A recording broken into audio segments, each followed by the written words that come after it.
Dear viewers, আসসালামু আলাইকুম।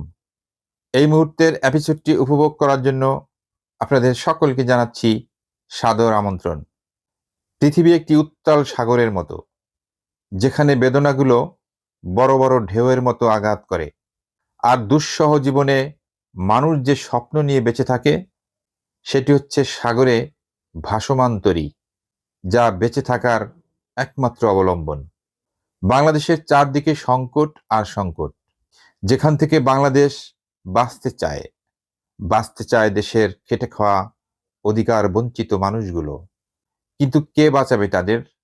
কে সেই কর্ণধার? সোজা উত্তর, বঙ্গবন্ধুর সুযোগ্য কন্যা, জননন্দিত নেত্রী শেখ হাসিনা, যিনি অবৈধ ইউনূস সরকারের অবৈধ নির্বাচন প্রত্যাখ্যান করে কঠোর আন্দোলনের রোডম্যাপ ঘোষণা করেছেন। তাহলে কি তিনি ফাইনাল খেলা শুরু করলেন?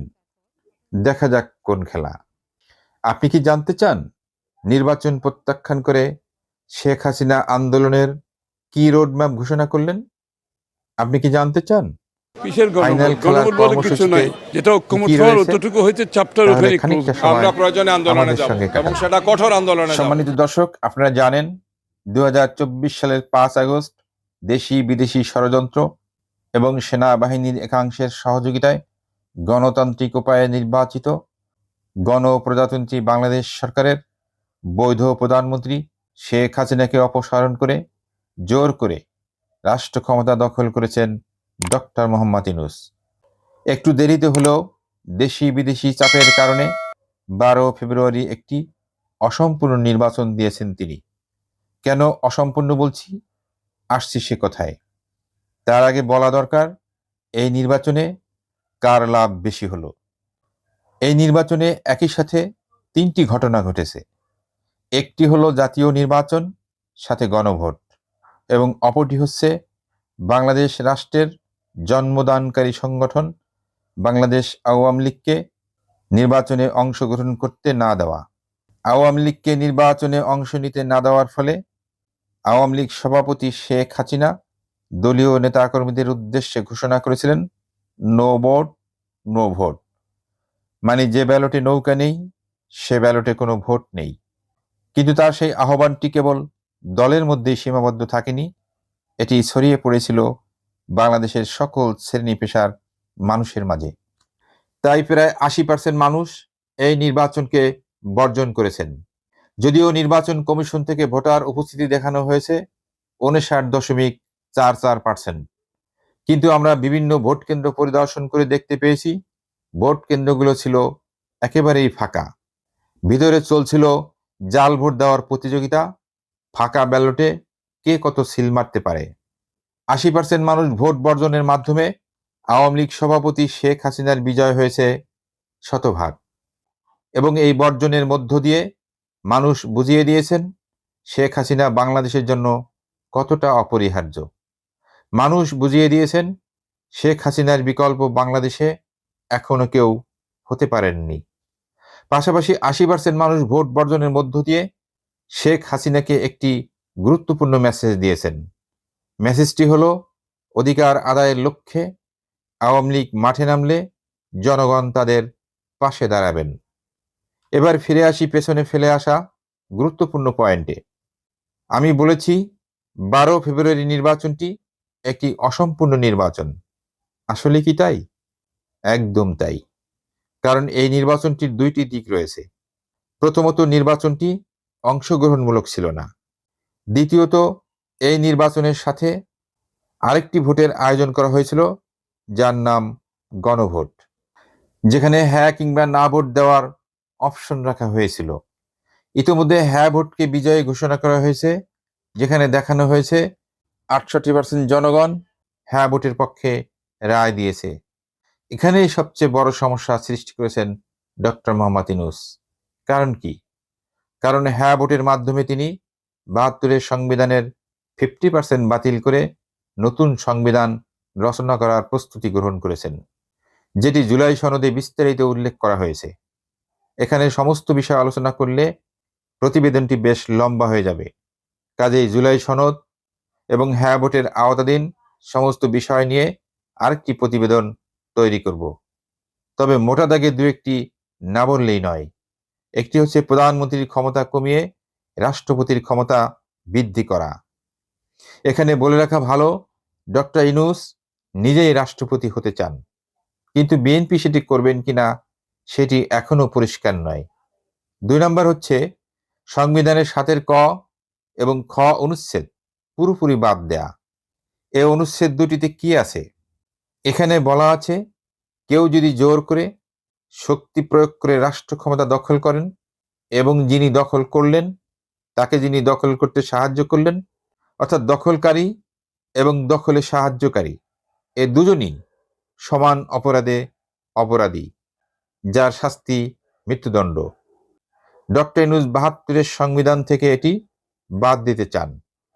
আর এটি যদি বাস্তবায়িত করতে পারেন তাহলে ভবিষ্যতে যে কেউ অস্ত্রের জোরে ক্ষমতা দখল করতে পারবেন, অর্থাৎ অস্ত্রধারীদের পথ পরিষ্কার করে দিতে চায় ডক্টর মোহাম্মদ ইউনূস।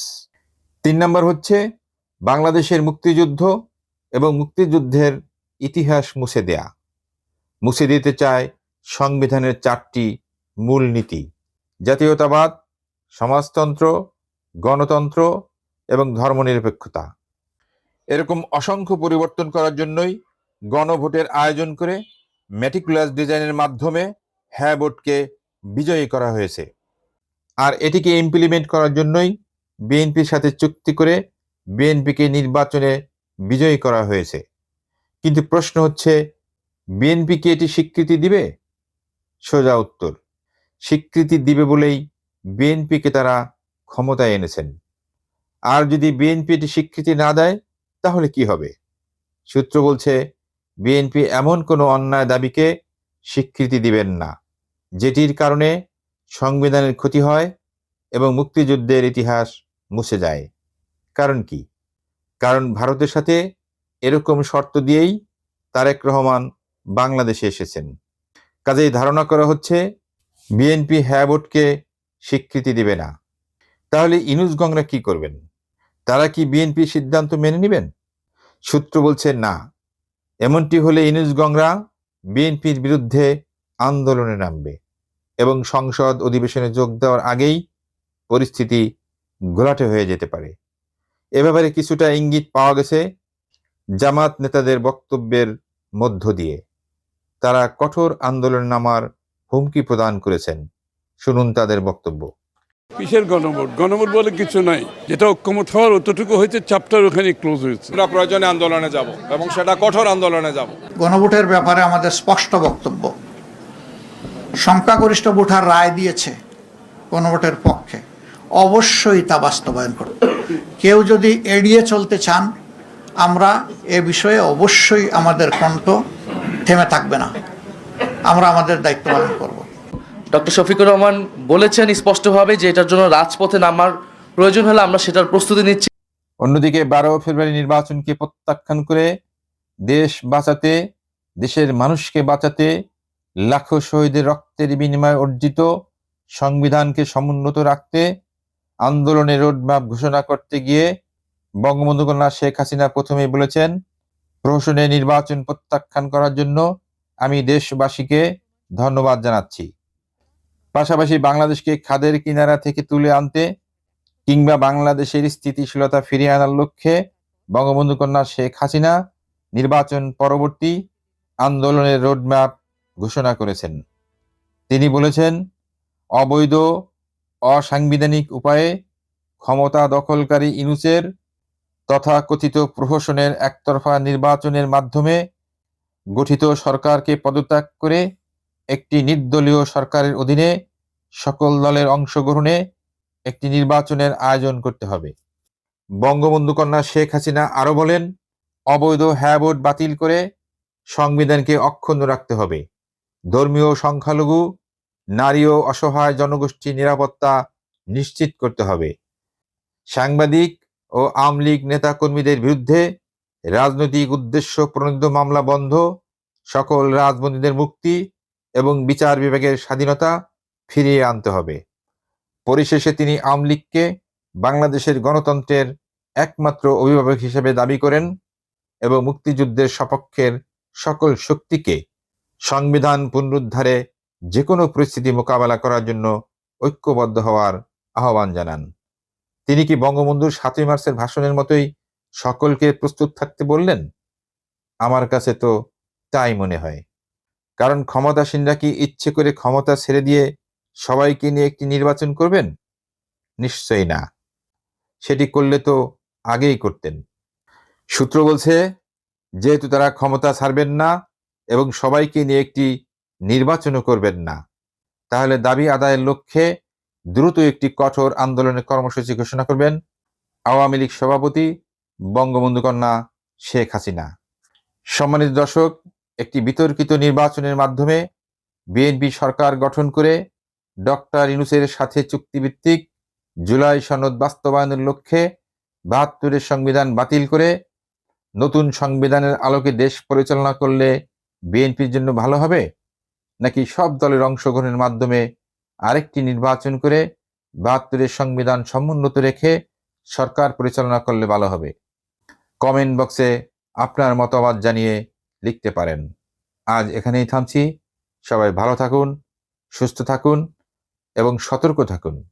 পাশাপাশি পরবর্তী আপডেট পেতে চ্যানেলটি সাবস্ক্রাইব করে আমাদের সঙ্গে থাকুন। ধন্যবাদ।